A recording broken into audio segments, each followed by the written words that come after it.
I am sure दोस्तों, बचपन से आपने ये बात तो सुनी ही होगी कि भारत पहले सोने की चिड़िया हुआ करता था। जब तक अंग्रेज भारत में नहीं आए तब तक भारत दुनिया के सबसे अमीर और विकसित देशों में हुआ करता था और भारत की समृद्धि पूरी दुनिया में जानी जाती थी। इवन एक बार को तो हमारी जीडीपी पूरी दुनिया की 25% पर हो गई थी, यानी कि धरती की 1/4 इकोनॉमी भारत के अंदर थी। और आजादी के बाद से हमारा लक्ष्य यही था कि भारत एक बार फिर से सोने की चिड़िया बन जाए और ऑफिशियली कहीं ना कहीं आज हमने वो मुकाम हासिल कर लिया है। जी हाँ, मैं जरा भी मजाक नहीं कर रहा हूँ। भारत एक बार फिर से सोने की चिड़िया बन चुका है। अब तक अमेरिका के पास दुनिया का सबसे बड़ा स्वर्ण खजाना था। 8000 टन का सोने का भंडार था और ये कितना ज्यादा है आप इसी बात से अंदाजा लगा लीजिए कि नंबर 2 पर जो है यानी कि जर्मनी, उसके पास ही 3000 टन सोना है और नंबर 3 पर इटली आता है जिसके पास बस 2500 टन सोना है। मैं आपको चाइना का भी बता देता हूँ। चाइना जो कि 6ठे नंबर पर आता है, उसके पास बस 2000 टन सोने का भंडार है। अब आप इसी बात से अंदाजा लगा लीजिए कि अमेरिका न केवल नंबर 1 है बल्कि बहुत ज्यादा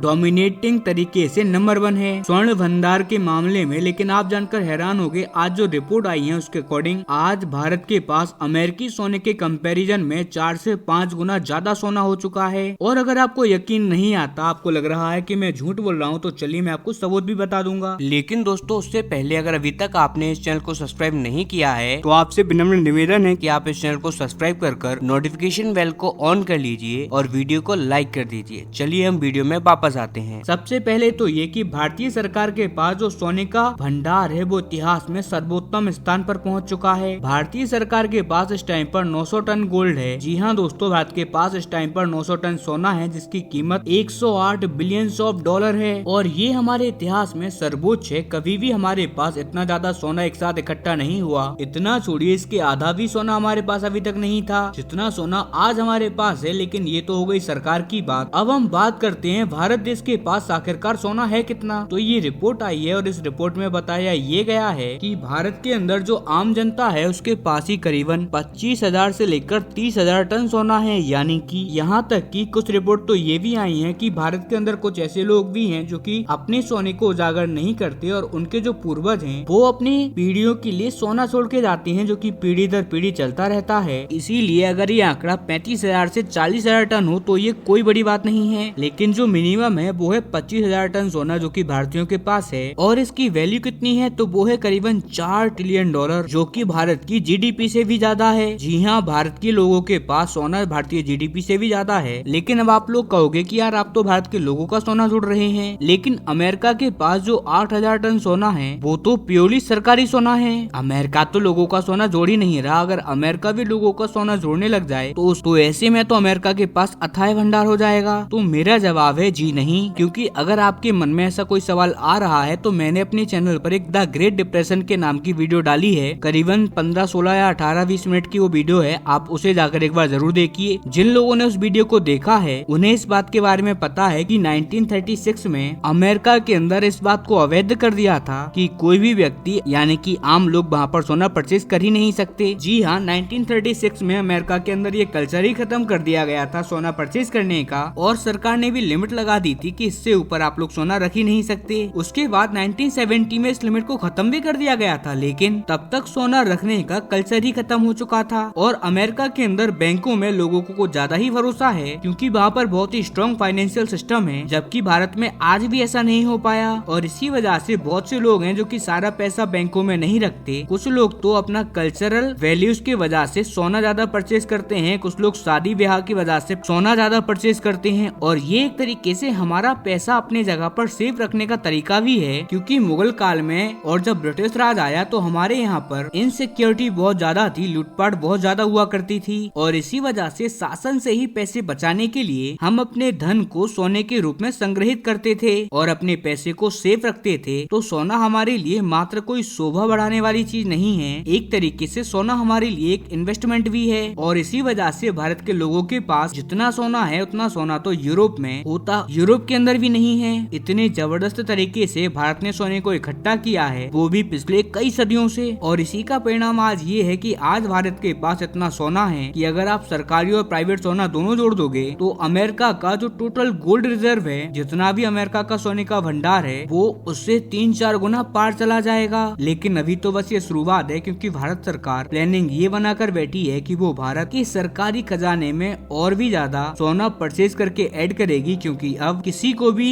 भारत के अंदर डॉलर पर भरोसा नहीं है। हम खजाने से डॉलर निकालकर यानी कि अमेरिकी ट्रेजेडी यानी कि जो अमेरिका का कर्ज है उसे मार्केट के अंदर बेचकर ज्यादा से ज्यादा सोना परचेज कर रहे हैं, ताकि हमारी इकोनॉमी यूएस डॉलर पर निर्भर ना रहे। इसीलिए हमारा ये खजाना सोने का बढ़ने ही बढ़ने वाला है। और जैसे जैसे हमारे यहाँ पर लोगों की कमाई बढ़ रही है, वैसे वैसे ज्वेलरीज के रूप में भी लोग सोने को ज्यादा परचेज कर रहे हैं। इसीलिए आगे आने वाले लंबे समय तक हमारे यहाँ पर आम लोगों के पास भी सोना बढ़ेगा और सरकार के पास भी।